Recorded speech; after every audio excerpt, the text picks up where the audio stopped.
On this week's episode of the Procedurally Generated Show, Tony doesn't play anything and Ethan builds things. We talk about the week's biggest news and answer your question.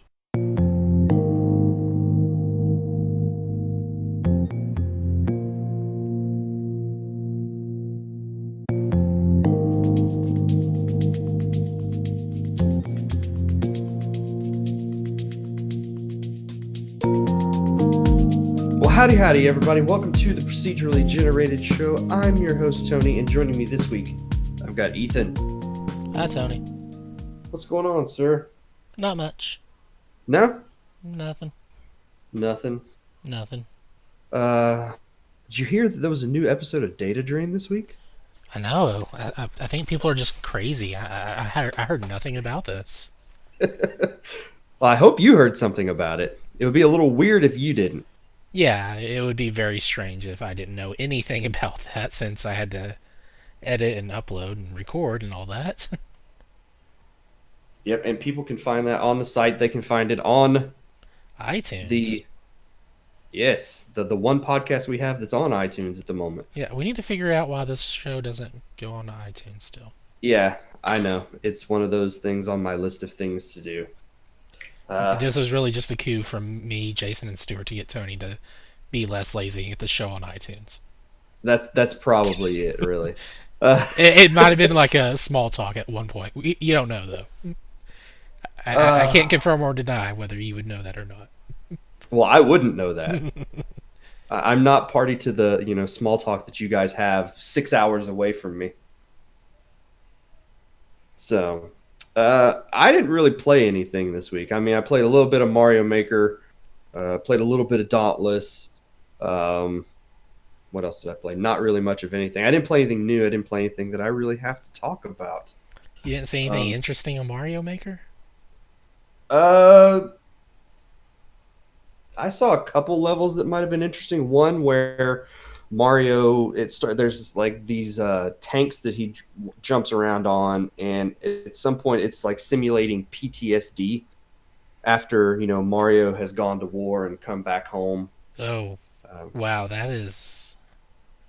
It uses like jump scare type things and sound effects to try to tell a story of Mario suffering from PTSD after being in like the Goomba Wars. That is like very.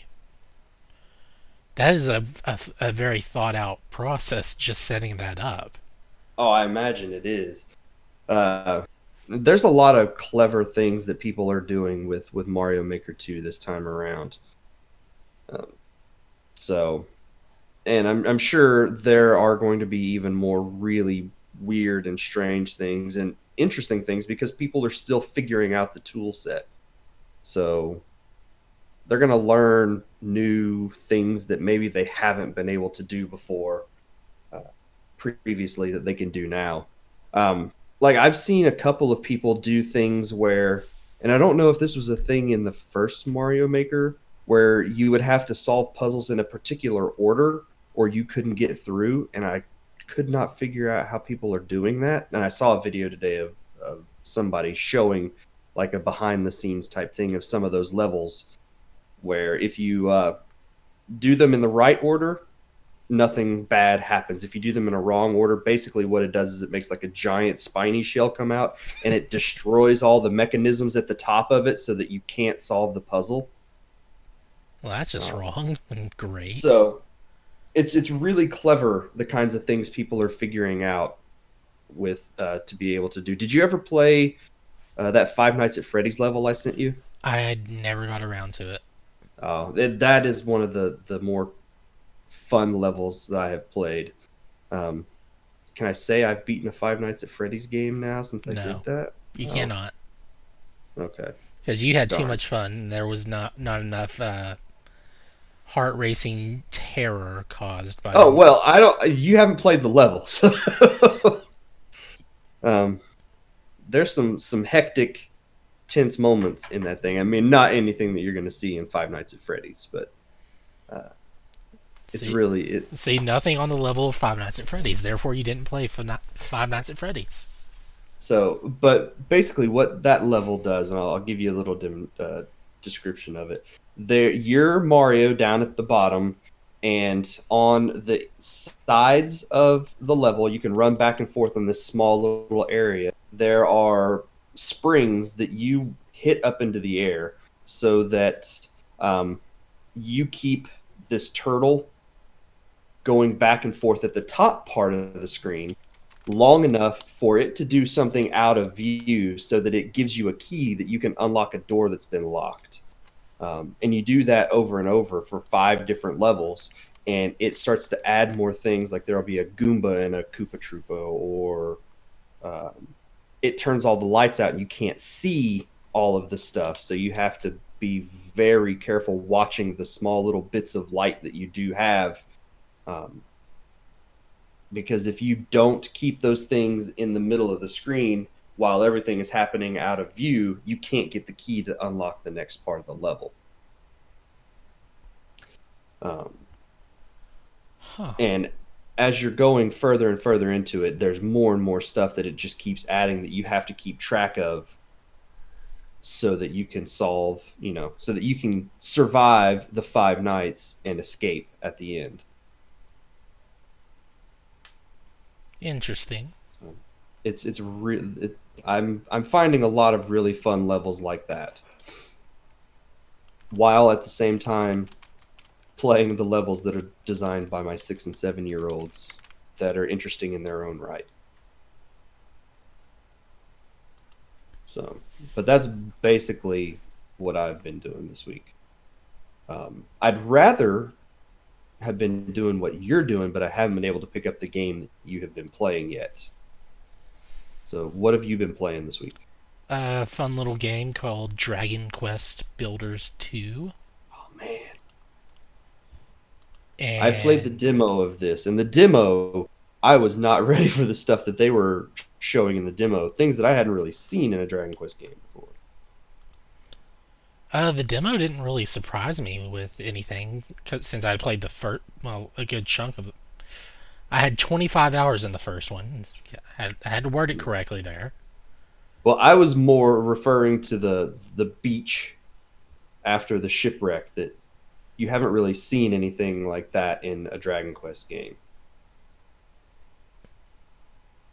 I've only played like part of one Dragon Quest game. That was 10. Or was it not? Which one was 3DS?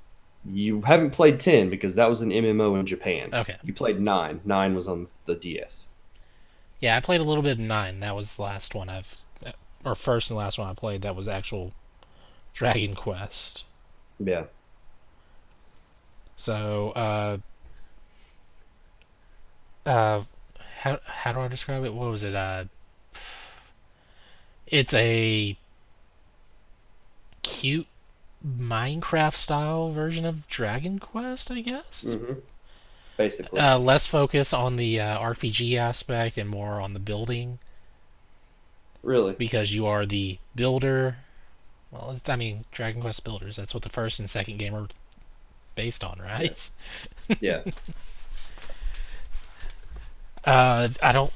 I don't believe you're the same person from the first game. Not that you have any memory of it, since No, you're not. story plot and all that. No. This one, the first game took place after the events of Dragon Quest 1. This one takes place after the events of Dragon Quest 2. Really Yeah. neat.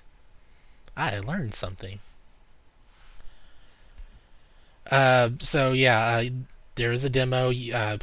Playing the demo, you get to be on the ship. You do some very basic tutorial building, learning, gameplay, mechanic stuff.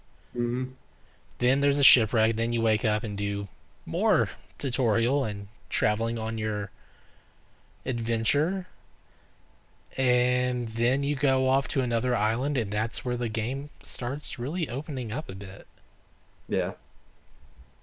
Uh, right now, I'm in a small little makeshift village, I guess you can call it. It's not even a village. There's like 3 or 4 people that live there, and I'm the one building the house, the beds, because apparently that's beyond human understanding to build shelter and all that. No, But the they have people of clothes and know how to farm. they just can't build anything. Exactly. Building is a very like magical type skill to them. That is like the best way to phrase it. A magical skill to come up with your own original idea and then make it a reality. Yeah. The island I'm on at the moment, everything on there is pretty much toxic. Like nothing will grow in the ground.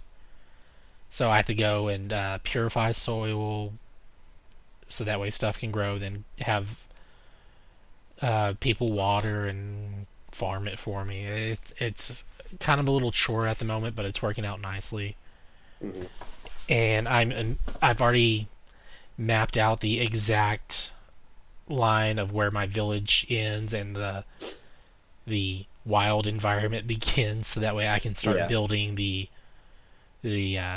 mob proof wall around it for safety. Yeah, I'm pretty sure I did that in each of the different places in the first game because it shows you sort of a brighter area and then everything is in this They don't have it slight on this shadow. one. Really? The first one, it had like that darkness effect going on, and you get in the town that's brightened up. Yeah. This one, everything's just the same as far as I can tell. Like environment wise, you walk out of the village, it's still the same brightness. So it's not like the first one in that aspect. So I had to go to find all the corners based on it telling me what my village level is, and once I'm outside the town, that little thing disappears and the music changes. So Yeah. I had visual and audio cues to look for before I could find it, and then I would mark it off. Do the villages seem bigger this time around? Because the Uh, space that you had to work in the first game was more or less it actually pretty limited. the first game started out small in that first village, and as I leveled it up, the area grew probably 2, maybe 3 squares out.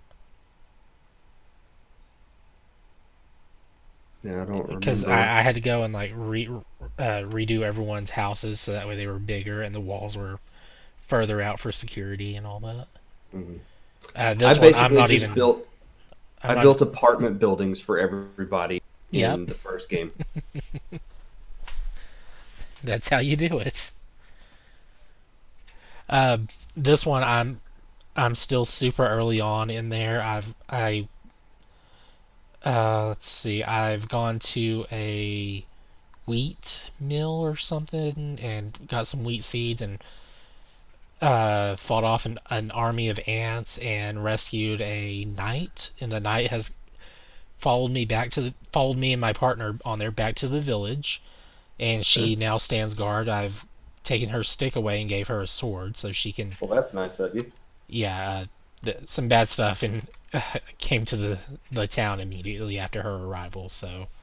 Oh wow. So there was a need for an upgrade. Yeah. I forget the guy that's traveling with me on there. What's his name? Mole. Yeah, I don't know. Anyway, you can find him in the demo. He's that the first character you'll run into, Okay. and I know who you're talking about. I just don't remember what his name is. like apparently he's the Lord of Destruction according to what they said. So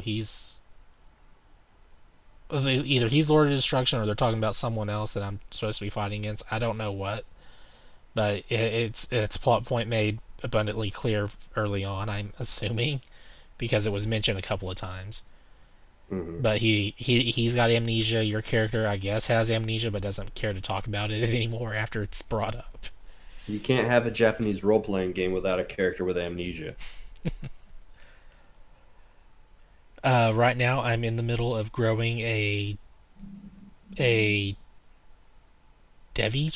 divine tree. I don't I don't know if that rings a bell with any plot points in Dragon Quest. A divine tree of some kind or something. I mean, they have that sort of tree in a bunch of games. It's that the Yggdrasil type tree that every game has. Hmm. So yeah, my whole plot right now is I'm in the farming stages, so have to get that growing. Do all these things so it can grow better to appease people. And uh, I think I think the first game you leveled up by building your town up somehow, right? Yeah.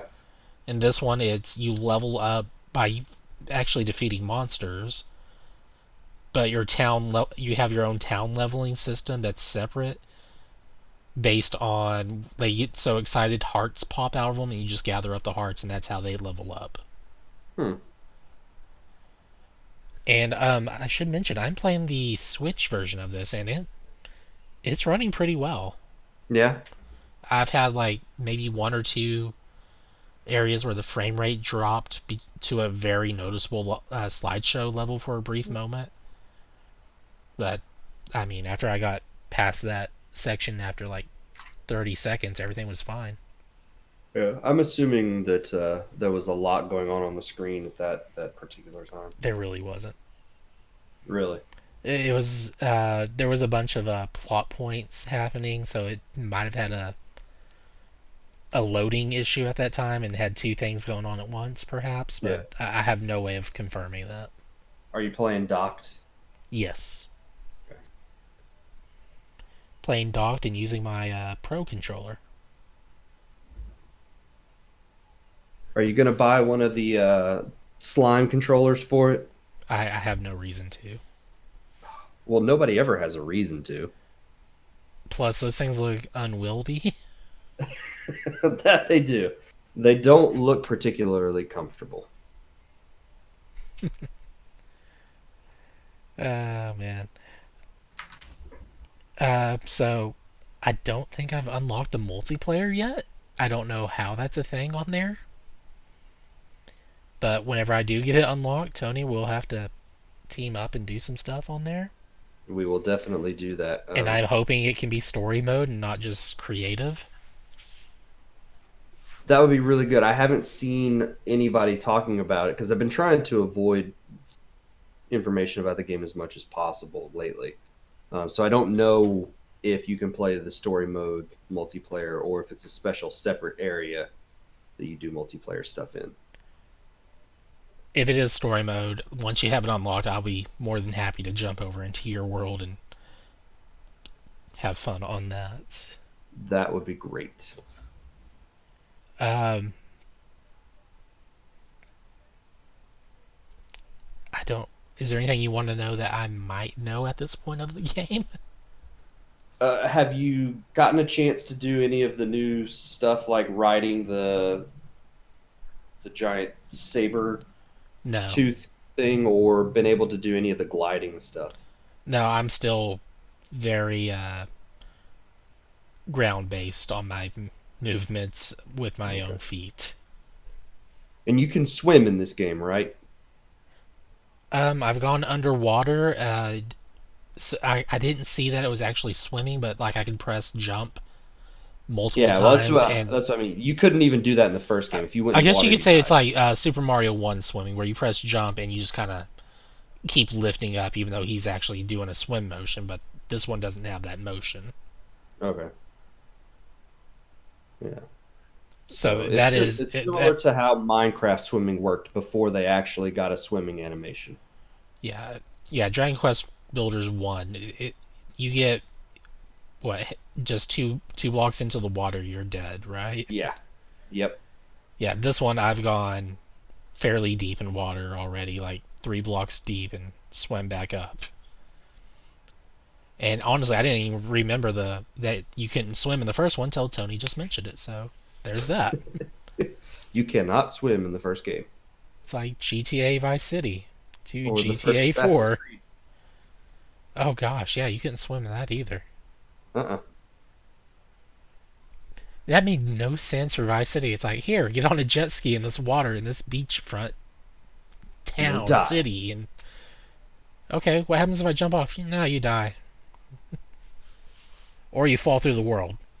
Not sure which. uh, man, GTA Vice City is good. Yeah.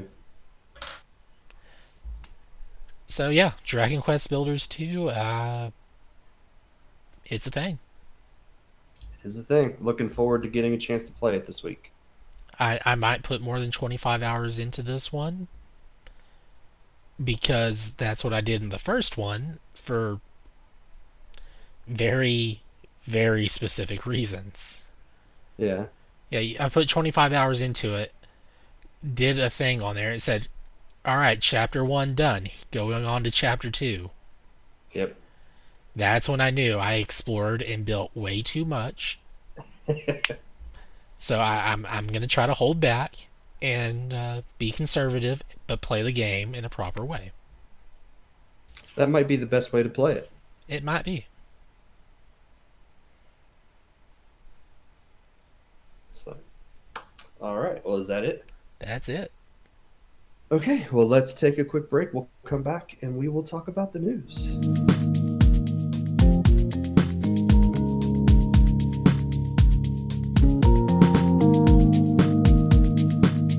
Okay, so we were talking a little bit earlier about Dragon Quest. Um, and one thing that Square Enix is apparently considering is the port of another Dragon Quest game to the Switch. Uh, Square Enix recently had a Dragon Quest 9 10th anniversary live stream, and they hinted at the idea that maybe they're going to bring Dragon Quest 9 to a modern system. A couple different options that they talked about. Mobile platform was one that they said was probably an obvious choice, given that most of the Dragon Quest games are on mobile phones at this point. But another one that they talked about was the Switch. Ooh. And they said apparently during a talk with Silicon Era, one of the developers had said that basically 80 to 90% of the Dragon Quest player base is asking for Dragon Quest 9 on Switch. So they're only going to release it on mobile. PlayStation 4. Uh, I'd be all right with either one, really. I mean, I'm not really a huge Dragon Quest fan, but I that does happen to be like the main one of the main story games that I own of Dragon Quest is 9. yeah. Oh man, I love Dragon Quest. And Dragon Quest 9 is a really good game. It's one of the ones that I always tell people if they're interested in getting into Dragon Quest, but they're not sure which game to start with 9. Um, Start it's a with fairly 1, get good. well, yeah, start with 1. I would love the only trilogy or the only games that they haven't re-released recently for Dragon Quest is those first 3 games on the NES. I would love for them to take that Builder's engine and remake those games using that, or remake 1, 2, and 3 with the Octopath engine. Yeah, I can see that happening either way. I would rather they do what you said with the Builder's engine. So Yeah, that way you have the cute chibi style, and I think it it would really look brings out great. the cuteness of the characters. But I mean, I don't know how dark the story gets on those really. Hmm. But I would honestly be more surprised if someone hasn't already tried to mod Dragon Quest Builders 1 and or Oh, 2 to do that. there have probably been people who have tried to recreate Dragon Quest in the Builder's engine. Man, that that'd be amazing. So I would love it. I would love it. Um, but Square Enix has said though that if you want Dragon Quest 9 on the Switch, that the co-director of the game, Jin Fujisawa, has said keep begging us for the game because that's the only way it's going to happen is if you continue to show your interest for Dragon Quest 9 on the Switch. And I'm sure the fans will keep showing interest and asking if they can throw money at this, and there will not be a need for a Kickstarter. Well, Square. I don't think Square Enix would do a Kickstarter for the game, but I'm sure they've considered it at one point or another, just because to gauge interest. maybe I suppose that's a possibility. Um, but yeah, Dragon Quest 9 on Switch. If it's not, even if it's a straight port, I would be okay with that. But I think they would probably do something to maybe up the visuals on the game. Um, maybe do something like they've done with 11 and give you a 2D and maybe a 3D version of the game. 3D Dot Game Heroes engine. Okay, that'd be interesting. It it would Do work. do all of the monsters explode into little tiny voxels when you kill them? That would be amazing. I would have no problem with that. No, I mean, it'd be a little weird when the slimes explode. And it's like, so is that slime or is it cubes? it's slimy cubes. Is it just more slime? I don't. Oh man, it may be. It just the slime explodes into tiny slimes, and you have to then kill those. So It would never end. They'd get like microscopic and just float around the air and just invade your body through your nasal cavity and just fill your lungs and you just suffocate. and you'd be dead. And they all level up and become like nettle slimes. Man, I don't want an army of metal slimes. Not not one bit. That is Well, I not mean, something. you just need to do the 1 point of damage, right, and then you win. Yeah, I mean, you'd get a ton of money, but man, no, that's not. I don't want to. I don't want to fight those because half of them would run away the second you look at them because that's always what metal slimes do. They show up in a fight and you're getting ready to hit it, but as soon as you do, they just run away. Those So cowards. they are very cowardly. Um, so there you go. Um, the Shinmu saga, Ethan, continues to get more and more Complicated. complicated. Is a good word for it. Yeah, the latest. Oh, what's the word I'm looking for? The latest fan problems with Shenmue 3's parent or developer YesNet is the season pass Okay. because this doesn't. This is something that has to be purchased separately from the game. Yeah. So it's a little strange because we have season pass, and then apparently there's like talk of exclusive content with uh, retailers. So this content is not available to those who back the game at all. Okay. And I mean, there the Yeesnet's in their right has their rights to not do that for us. I say us because I back the game, You are a backer of the game. kind of regretting it myself, but they are very much in the right. They don't have to give us the this season pass, which we don't know what it's offered for or what it's going to give us. Yeah, because they haven't given any details of what the season pass will have in it, have they? No, and if it's DLC, what's going to be in this DLC? And is this DLC that was funded by the backers? Who Hmm. knows? Or That's or going to be a or or really good even question. or another question would be: is this the DLC that was originally part of the Kickstarter campaign that has been since been changed to another thing? So Yeah. I have no idea. Like if this is all stuff that's being developed with the money that they got from Kickstarter, which at this point may be not the case, but Well, the um, retailer exclusive DLC or pre-order DLC. I'm pretty sure that's a thing that the retailers are asking for and that they might have been sitting on. mhm. But the season pass there we that's There's they hadn't talked about a season pass previously, had they, in any of like the Kickstarter stuff? not that I'm aware of. I hadn't followed it too closely Okay. prior. It's just been okay. There's a update. They got some pictures. Okay, there's nothing to worry about still. Mhm. And then finally we get to was it last week with the Epic Game Stores? No, last month with the Epic Game Store stuff. Oh man,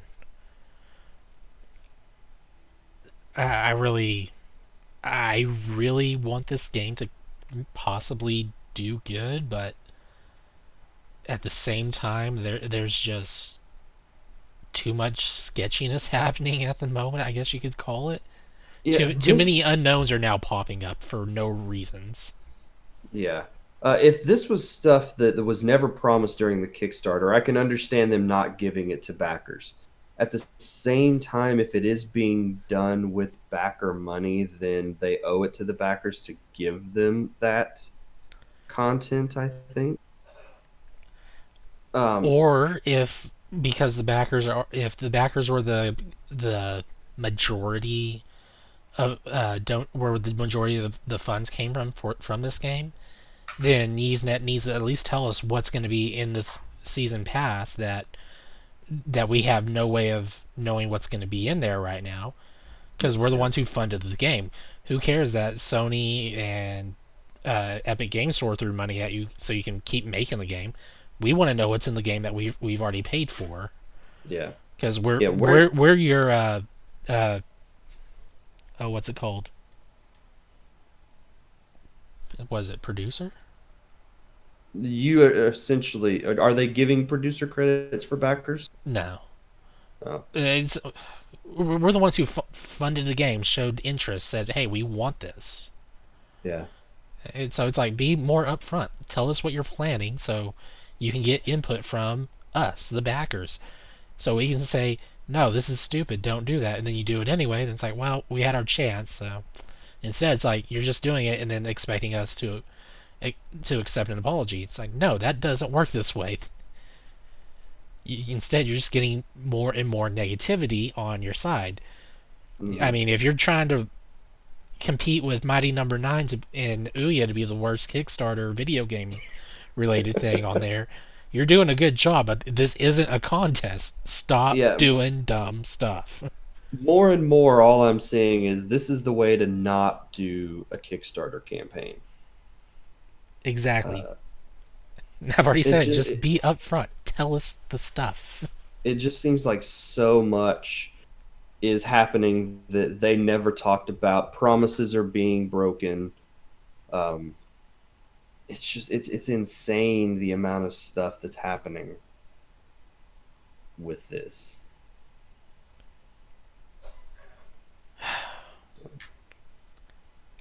I still haven't played the first two Shenmue games. Well, I haven't either. Oh man.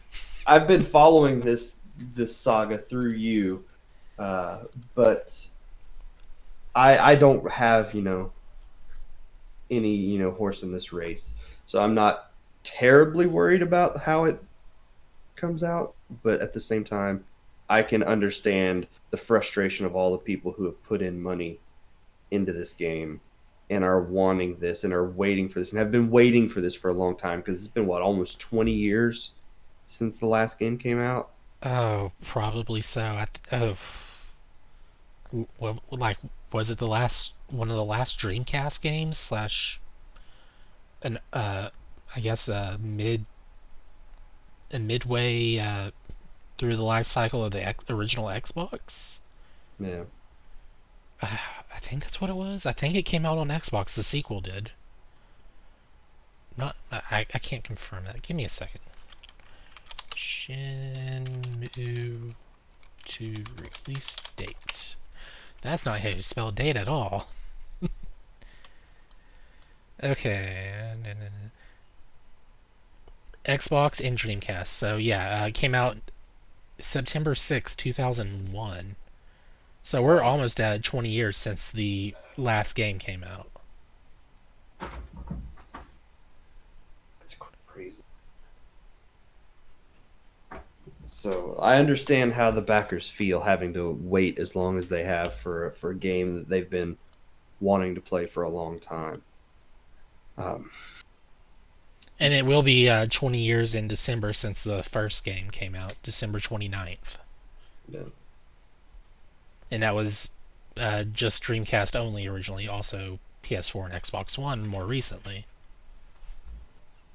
So, well, I'm sure that there will be more stuff that comes out about this game in the coming weeks, and we'll continue to talk about it. Hopefully, there's some good news I, that I, comes from this. gosh, I sure hope so. for long. So, um, in the meantime, though, let's get to some more not interesting, positive news, I guess you could say. All right. Nintendo this week have apparent over the last, let's see, when did E3 happen? It was A about a month ago. month ago. Yeah. So in the last month, they have done all the R&D and all the development and all of the design and building of a Switch Mini. Yep. They totally did it all within a They month. did it all in the last month because a month ago they said they had no plans to make a Switch Mini, right? Exactly. Well, And I this think they week were they saying that announced. before even a month ago. So Oh yeah, they've been saying it for a while. This week they announced the Switch Lite. the Um, Switch Lite. yes, the not the light switch, the Switch Lite. So, uh, this is the long rumored Switch Mini that people have been talking about for a while now. It is smaller. Uh, it has it's about 2/3 of the length. If you take off the right Joy-Con, that's the basic size of the Switch Mini. That is much Full smaller. size. It goes from I think a six. Let's see if I can find the exact specs. It goes from a 6.5-inch screen to a 5.4-inch screen, I believe.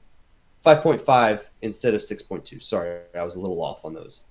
Um, so the screen is a little bit smaller. It has a 720p resolution. It caps out at 720p. It will not go any higher than that. So it should, in theory, be actually a little sharper of a screen than the current Switch because the pixel density will be much higher. Right. Um, You said this would only show up in the same style as the undocked mode, right? yes, this will run games in handheld mode, so it will do the lower specs for any games that have different specs for handheld versus docked. So I'm guessing that's to save on battery power. probably, and they do say the battery will be a little bit better. Right now, they'll say that the Switch runs from about 2.5 to 6 hours on a battery, and I've never seen it go 6 hours unless it's in sleep mode. Um, Turn off your Wi-Fi on there. Turn the screen darkness down. yeah, but they say that the Switch Mini or the Switch Lite, I got to start calling it that because they're going with that light connotation like they've done with the last few systems. But Man, the I don't Switch know Lite, about you, but I'm looking forward to the Switch XL.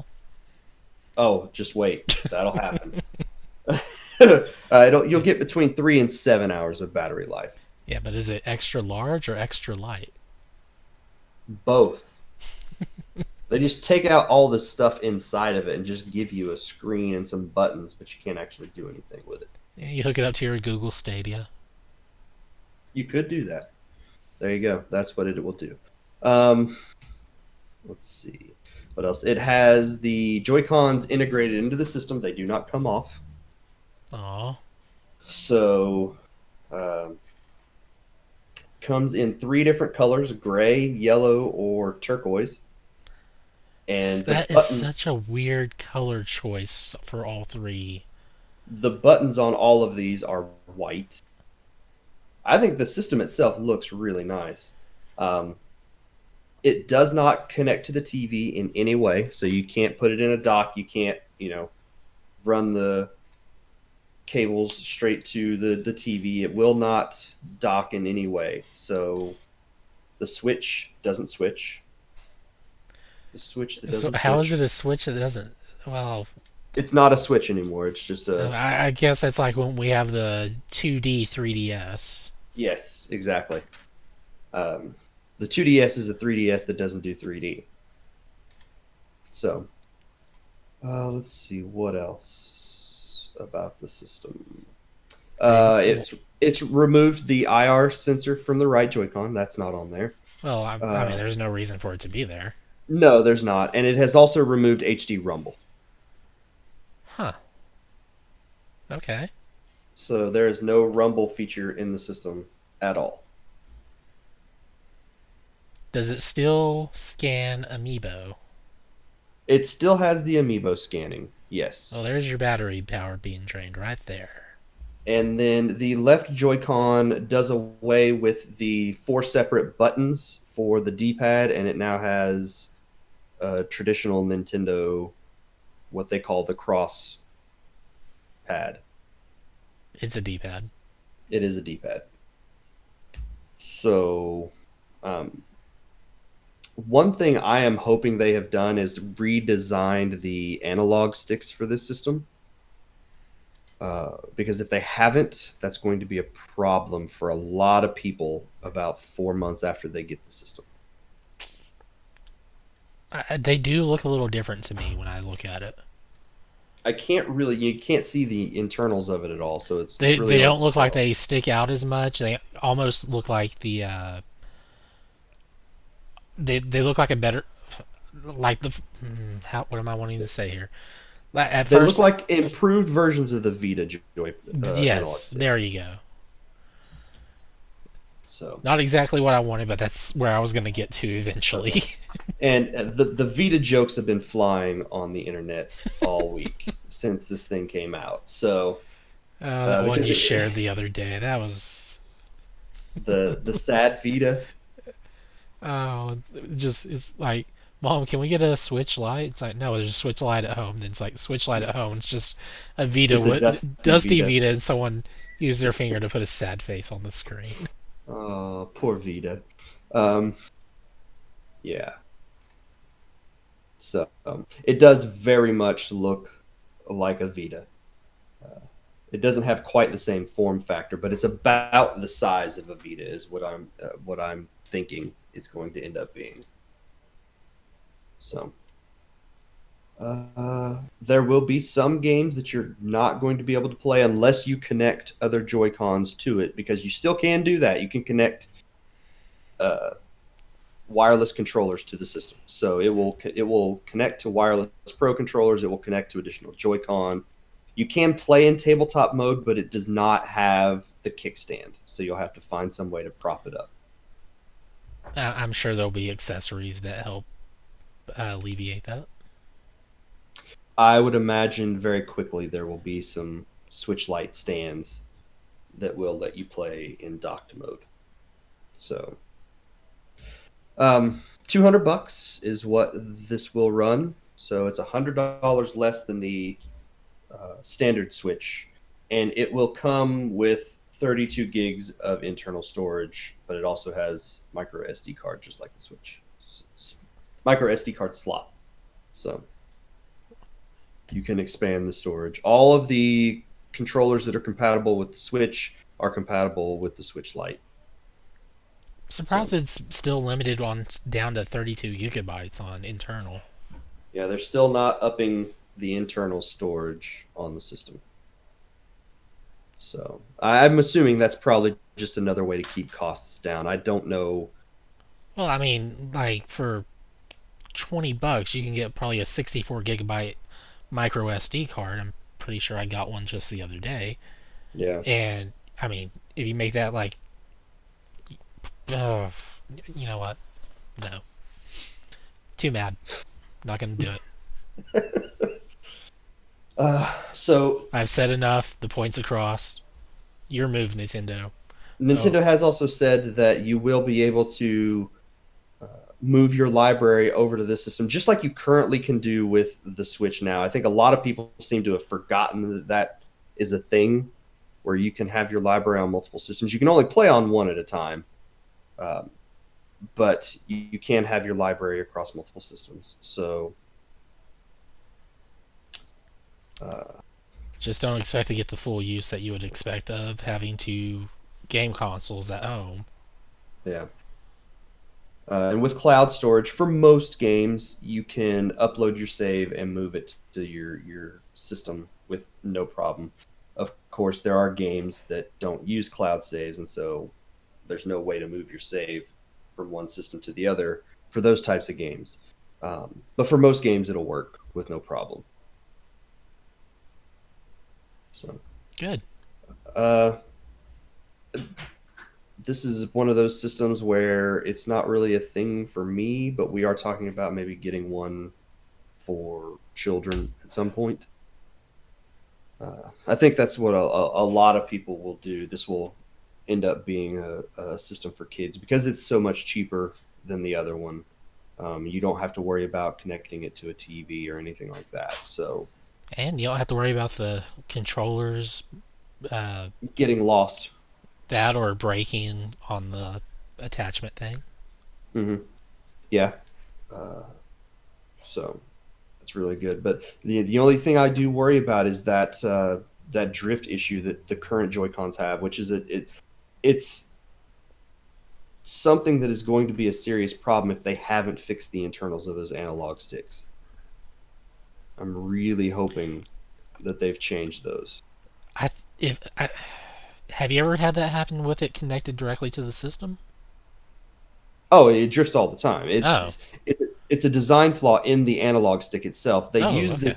They use this fine film of graphite as a connector inside the Oh, analog that sticks. thing. Okay, yeah, yeah, yeah. I remember And now. as you're moving that, it's rubbing that graphite off, and it's causing um, weird connection issues so that it thinks that it's connected and pushing to the left when the stick is actually in the center, or it's pushed up or pushed down, whatever. It's moving basically the connections inside that analog stick so they're not where they need to be, and it causes that drift. And you have to replace the analog sticks, which is not a huge deal. It takes about 20 minutes, and you can get a pair of analog sticks for $15 off Amazon.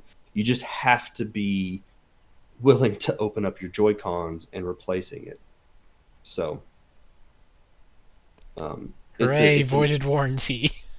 well, your controller is basically useless anyway. So you have to either buy a new controller or fix the analog sticks. And it's not a hard fix. It's just one of those. It's a scary thing for people to have to open up a controller and fix something if they're not used to doing that.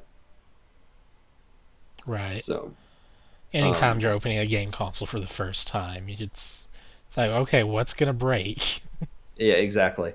And there are a couple of small things inside the Joy Cons that you could break if you're not careful, but it's not a huge deal. I've replaced multiple Joy Cons at this point, replaced the analog sticks in multiple Joy Cons, so it can be done. I'm just worried that if the Switch Lite has these same analog sticks, it's going to be much harder or impossible to replace the analog sticks in those the way it is in regular Joy Cons.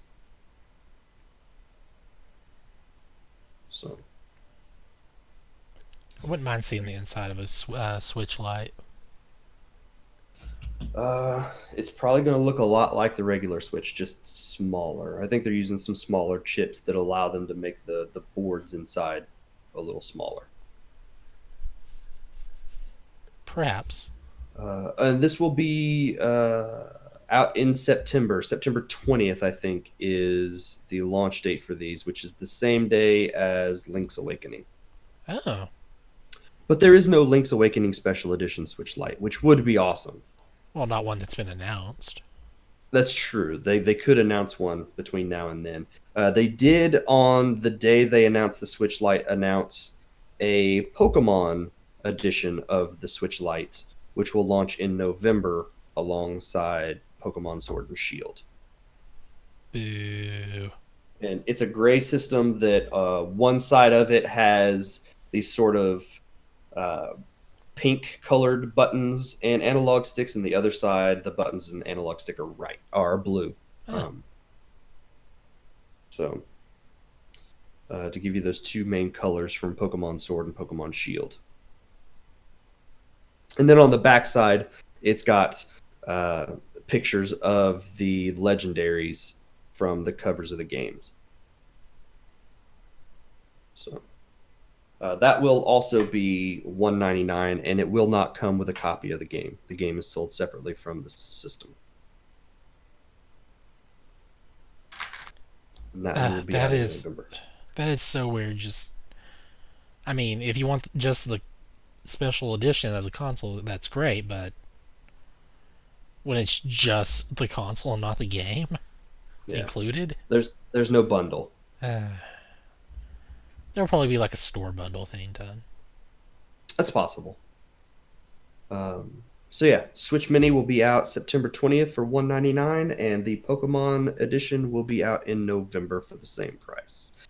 But that is it for the news, Ethan. So let's move on to listener feedback. We got one question this week, and it comes from Nathan via Facebook, who wants to know, since the storming of Area 51 seems to be on the internet's mind, what games have you played that feature Area 51 as a location? And if more than one, which one was your favorite depiction? He gave the example Deus Ex. He thought the exterior design of the level was really good, and it had excellent music. Um, is the storming of Area 51 a thing? I have not heard this. I've seen some people saying something about going to Area 51 like in a large group in like a couple of months or something. I don't know what's going on. That will probably end well for them. Oh yeah, I mean, You know, yeah, storming a military base where people have large guns is usually a good idea. works works great for everyone every time, right? Amazingly well 100% of the time. I actually had to look this up because I couldn't think of any games off the top of my head that had Area 51.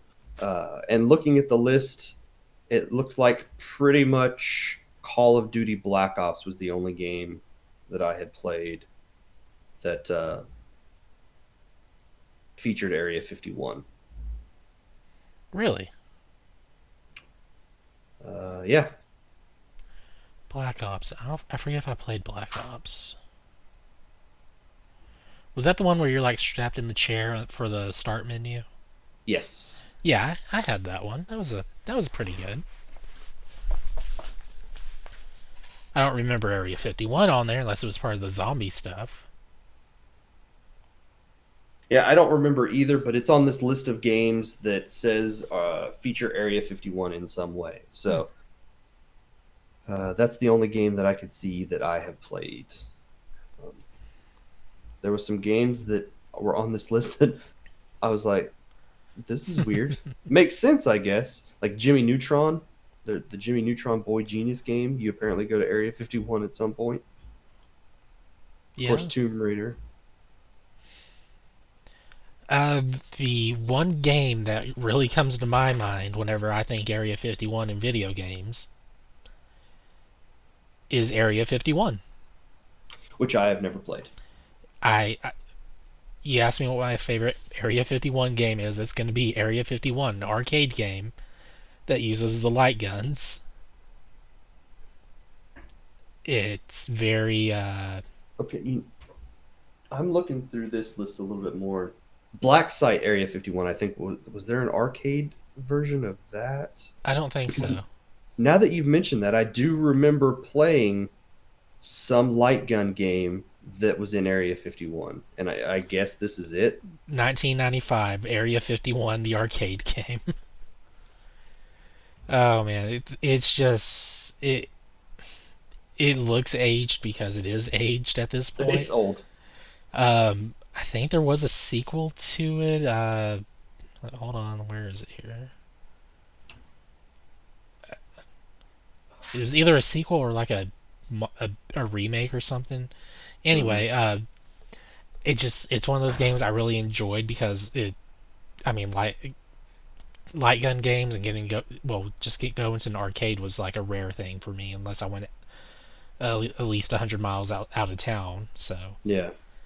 So I was always happy to see something like that.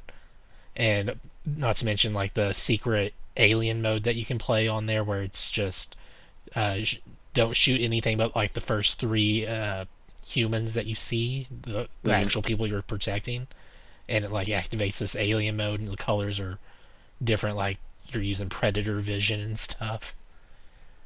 Oh man, Interesting. wonder if I could install that on the Pi. I don't know. Hmm. It's a good question. I really, I like light gun games in arcades. They're a lot of fun. They are.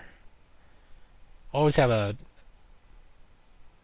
just a real amount of joy playing one of those, or Silent Scope. Hmm. That I love that it's got the little screen inside the actual gun on that thing on there, so it's like you're looking at one screen. It's like, okay, I need to look through the scope. You lean over, and it's like, oh, I'm looking through the scope, and there's a little TV inside that. Cool. Hmm. And they're working in tandem, so that's always nice. Yeah. Like the most fun light gun game I played recently is there is an arcade version of Space Invaders that is a lot of fun. Really? Yes, it is huge, and I want one in my house, but it won't fit. It's got a 10-foot screen on it. It's enormous, and it was so much fun playing it. You sit behind these two laser gun looking things, and you're shooting up at the screen, and the whole thing is just vibrating all around you. Sounds insane. It was crazy, but it was fun.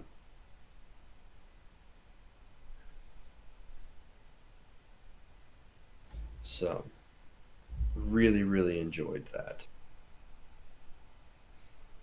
So yeah, Area 51, or I'll settle for Black Mesa.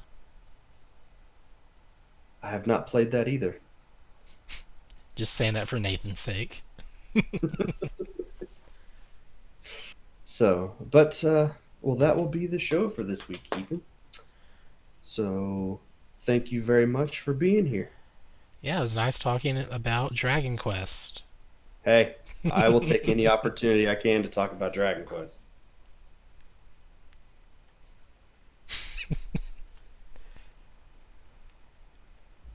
I will talk Dragon Quest all night long. If you want to reach out to us, we have tons of new ways to do so. You can email us at podcast@procgent.com. That's PROCGENT.com. You can send us a voicemail if you want by clicking on the voicemail link on the right side of the website. You can send us voicemails up to 90 seconds in length, and we'll play those on future episodes of the show and respond to the questions that you have. If you like what we do here, you can now support us on Patreon, patreon.com/pgint. Patreon supporters will get a video version of the podcast a day early. These will normally go out on Tuesdays. Patreon supporters will get them on Monday. Follow us on Twitter at twitter.com/progenint. Check out our YouTube channel that we've got and see the content we've got going on up there. And then we still do have the Facebook group where you can interact with us on a daily basis as well.